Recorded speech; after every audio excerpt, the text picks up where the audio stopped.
शुरू करते हैं हम लोग शार्पनेस ऑफ रेजोनेंस। रेजोनेंस का वो जो कर्व है उसी कर्व से हम लोग शार्पनेस ऑफ रेजोनेंस डिसाइड करते हैं। देखिए अगर आपका आर ज्यादा होगा, सोचिए कि कोई ऐसा एलिमेंट हो सकता है, कोई ऐसा एलसीआर सर्किट हो सकता है जिसमें आर ज्यादा हो, किसमें आर कम होगा। तो अगर आर कम होगा तो ग्राफ जो बनेगा वो ऐसा बनेगा, है ना? इतना वो नहीं कहता, फाइन नहीं कहता, ऐसा इस तरह, ठीक है। और अगर आर ज्यादा है तो ग्राफ कुछ ऐसा बनेगा, क्योंकि V नॉट बाई आर है ये मैक्सिमम वैल्यू, है ना। अगर हम देखें कि ये R1 है और ये R2 है, आपसे ये क्वेश्चन डायरेक्टली पूछा जा सकता है कि बताइए कौन सा रेजिस्टेंस ज्यादा, कौन सा रेजिस्टेंस कम। चार ऑप्शन दे देगा, R1 greater than R2, R1 less than R2, R1 equal to R2, can't say. तो इसमें आपको ध्यान रखना है कि ये R2 है लेस ग्रेटर देन R1, क्यों? क्योंकि ये I नॉट मैक्स जो है उसका एक्सप्रेशन आपको याद रखना है, I naught max is V not by R। तो जितना ज्यादा R होगा I नॉट मैक्स उतना कम होगा, है ना। R जितना ज्यादा होगा उतना ही I नॉट मैक्स कम होगा, ठीक है। अब देखिए I नॉट मैक्स इसमें कम है, इसका मतलब R ज्यादा है,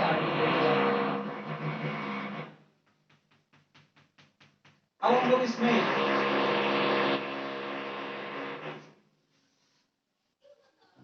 तो इसमें अगर हम देखें कि किसका शार्पनेस ज्यादा है, कौन ज्यादा शार्प है, तो ऑब्वियसली हमको R1 ज्यादा शार्प दिख रहा है और R2 कम शार्प दिख रहा है ना, पूरा ब्रॉड है। शार्पनेस तो इसी में है, ये शार्प हुआ। तो ये शार्पनेस हम लोग कैसे निकालते हैं वो समझेंगे। देखिए हम लोग शार्पनेस को देखने के लिए, ये तो कंपैरिजन वाला ग्राफ हो गया, शार्पनेस देखने के लिए सिंगल ग्राफ बनाएंगे और वहां से हम लोग शार्पनेस देखने की कोशिश करेंगे। देखिए शार्पनेस देखने के लिए हम लोग ये देखते हैं कि कितनी तेजी से I नॉट मैक्स अपना वैल्यू डिक्रीज करता है, ठीक है। जितना तेजी से डिक्रीज करेगा उतना शार्प हो गया। तो I naught max omega naught पे हुआ, है ना, ओमेगा नॉट फ्रीक्वेंसी पे हुआ, और दो अलग अलग फ्रीक्वेंसी पे ओमेगा नॉट, ओमेगा 1 पे और ओमेगा 2 पे हम लोग देखेंगे कि यहां पे I नॉट से तो कुछ छोटा ही वैल्यू होगा ना, I नॉट मैक्स से तो कुछ छोटा ही वैल्यू होगा। तो यहां का जो I नॉट होगा ये भी I नॉट ही है, ये सारे I नॉट के वैल्यूज हैं अलग अलग ओमेगा पे। ओमेगा नॉट पे वो I नॉट जो है वो अपना मैक्सिमम वैल्यू ले लेता है, ये भी एक I नॉट होगा। यहां पे ये जो I नॉट है ऐसा सेलेक्ट करें कि I naught max by root 2 हो जाए, I naught max by root 2 हो जाए। अब आप सोचेंगे रूट 2 कहां से वो आया, तो this has to do with power, है ना। आप या तो आरएमएस के टर्म्स में सोच सकते हैं या पावर के टर्म्स में सोच सकते हैं। पावर यहां पे आधा है बेसिकली। अगर हम पावर के एक्सप्रेशन को देखें तो पावर जो होगा वो I naught square into R ऐसा ही होगा ना कुछ भी। तो अगर हम लोग उस I नॉट के वैल्यू को I नॉट बाई रूट 2 कर देते हैं तो पावर हाफ हो जाएगा कि नहीं। तो पावर बेसिकली हाफ हो रहा है। तो जहां पे पावर हाफ होगा वहां का जो ओमेगा होगा उसको ओमेगा 1 और ओमेगा 2 कहेंगे, ठीक। अब इसके बाद हम लोग क्या करते हैं, हम लोग यहां पे इस ओमेगा 1 और ओमेगा 2 के वैल्यू को निकालते हैं, ठीक। जिसके कॉरेस्पॉन्डिंग ये आई जो होगा वो I naught maximum by root 2 हो गया होगा।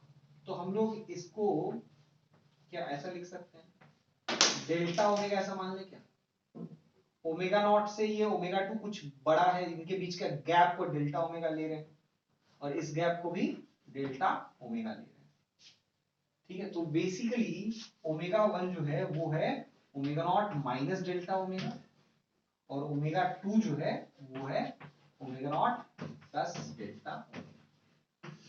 ठीक, अब हम लोग इनके बीच का रिलेशन निकालेंगे, मतलब ओमेगा 2 कितना होगा वो निकालने की कोशिश करेंगे। ठीक, चलिए इसको निकालने की कोशिश करते हैं।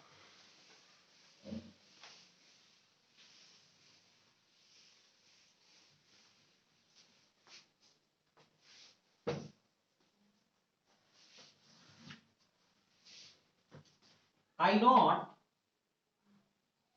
equals to I naught max by √2 है।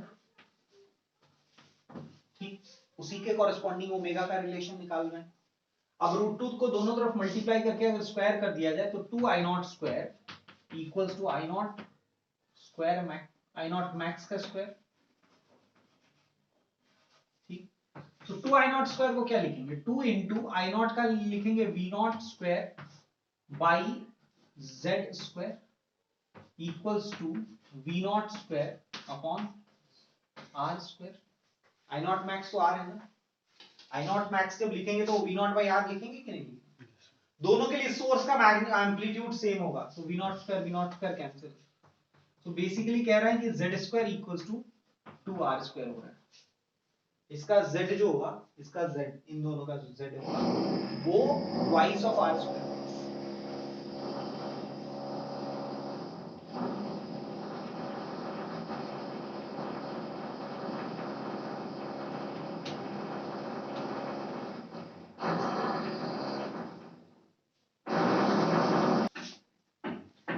Are square plus XL minus XC whole square equals to 2R square आ जाएगा। आर स्क्वायर से एक आर स्क्वायर हट जाएगा तो हमारा एक्सएल माइनस एक्सी का whole square equals to R square आ जाता है। और अगर पॉजिटिव वैल्यू को लें तो XL minus XC equals to R, ये निकल के आता है। इस कंडीशन के लिए हम लोग को ओमेगा का वैल्यू निकालना है। बेसिकली हम लोग इसमें ना डेल्टा ओमेगा निकालना चाहते हैं। क्या निकालना चाह रहे हैं, डेल्टा ओमेगा। अब हम लोग क्या करेंगे, इसमें जिसके लिए ये कंडीशन निकाले हैं उसमें ओमेगा या तो ओमेगा 1 रख सकते हैं या ओमेगा 2 रख सकते हैं। लेकिन अगर पॉजिटिव वैल्यू लेना चाहते हैं तो हम लोग को बड़ा वाला ओमेगा लेना होगा, क्योंकि ओमेगा बढ़ने के साथ एक्सएल बढ़ता है और एक्सी छोटा होता है, तो ये पॉजिटिव वैल्यू आएगी। आप सोचिए यहां तक, क्या यहां पे एक्सएल और एक्सी इक्वल है? हाँ, ओमेगा नॉट वाला जो है वहां पे एक्सएल और एक्सी इक्वल है। अब इससे बड़ा अगर ओमेगा लेंगे तो एक्सएल बड़ा आएगा और एक्सी छोटा आएगा, तो उस समय ये टर्म पॉजिटिव होगा। तो अगर आप XL minus XC equals to R लिख रहे हैं तो आपको बड़ा ओमेगा लिखना चाहिए। नहीं, अगर आप छोटा ओमेगा लेना चाह रहे हैं तो आपको इसको पलट देना चाहिए, एक्सी माइनस एक्सएल कर देना चाहिए। समझ में आ रहा है? ताकि फिर यहाँ पे एक्सी बड़ा हो और एक्सएल छोटा हो, तब भी आपका वो पॉजिटिव आर के बराबर आ जाए। आपको पलट सकते हैं क्या? बिल्कुल पलट सकते हैं भाई। जब स्क्वायर रूट ले रहे हैं उसी समय क्या आप यहाँ पे एक्सएल माइनस एक्सी को एक्सी माइनस एक्सएल भी ले सकते हैं? उससे पहले ही ले लिए तो हो गया। लेकिन ध्यान इस चीज का रखना है कि अब जब एक्सएल माइनस एक्सी को आगे लेके बढ़ा रहे हैं तो हम बड़ा ओमेगा पुट करें, मतलब ओमेगा 2 पुट करें। बेसिकली हम लोग लिखेंगे omega 2L minus 1 by omega 2C equals to are.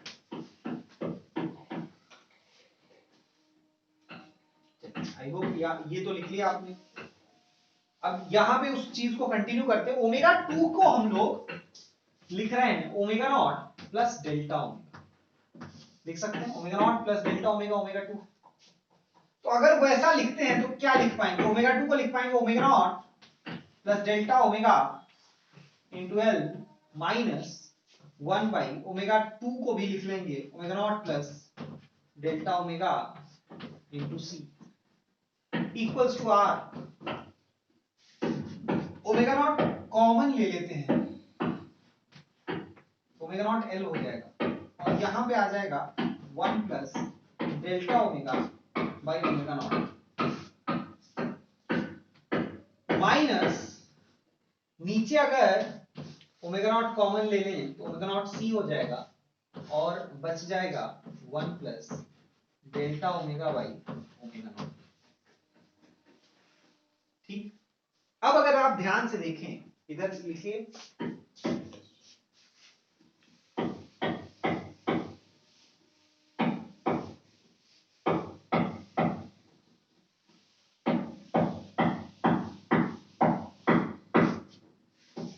अगर आप ध्यान से देखें तो आपको ये दिखेगा कि omega naught L is equal to 1 by omega naught C, है कि नहीं?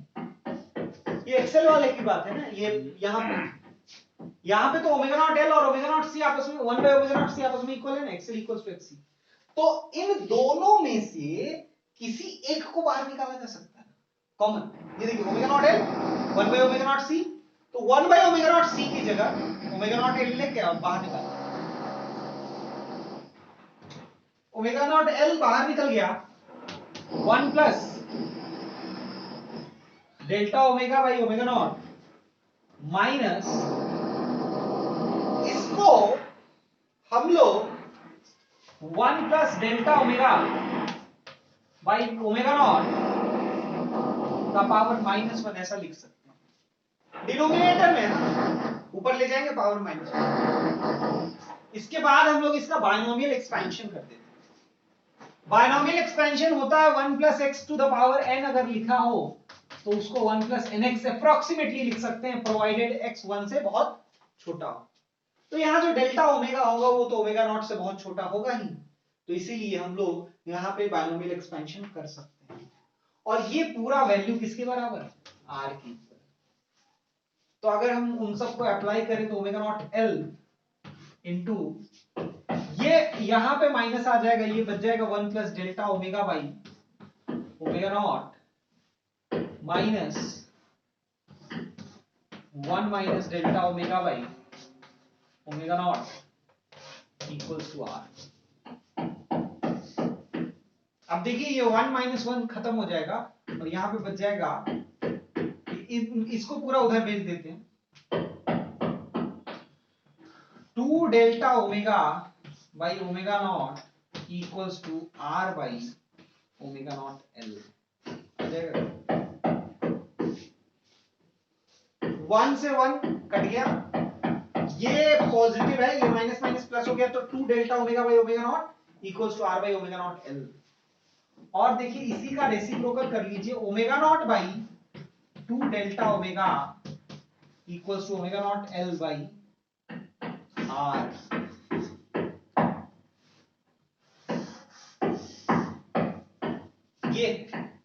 यही शार्पनेस ऑफ रेजोनेंस, ये जो रेशियो है ना omega naught by 2 delta omega, यही शार्पनेस ऑफ रेजोनेंस होता है। और ये आया तो है omega naught l by r, लेकिन आप इसको चाहें तो 1 by omega naught C r भी लिख सकते हैं, क्योंकि ओमेगा नॉट l को 1 बाई ओमेगा नॉट सी तो आप लिख ही सकते हैं। और इसी को हम लोग कहते हैं क्वालिटी फैक्टर। कई बार ये डिफाइन किया हुआ रहता है एक्सएल बाई आर करके, सॉरी एक्सएल बाई आर करके, या फिर एक्सी बाई आर करके। एट रेजोनेंस जो एक्सएल होगा और आर होगा उसका रेशियो ले लीजिए, वो क्वालिटी फैक्टर। ये एक्सएल है, यार यहां ये एक्सी है और यार, तो उसका जो रेशियो ले लेते हैं वो भी क्वालिटी फैक्टर होता है। अब इसका क्या एप्लीकेशन है उसको समझिए। इसका एक बहुत ही इंपॉर्टेंट एप्लीकेशन है हम लोग के लाइफ में। रेडियो ट्यून किए कभी? रेडियो को पता कैसे चलता है कि हमको यही चैनल लगाना है? वो इसी का यूज करता है। रेडियो के अंदर एक एलसीआर सर्किट है, हम लोग जब उसके चैनल को घुमाते हैं तो उसको घुमाने के दौरान कैपेसिटर को बढ़ा रहे होते हैं या घटा रहे होते हैं। तो आज हम लोग अल्टरनेटिंग करंट में LCR circuit, LCR series circuit को सॉल्व करेंगे।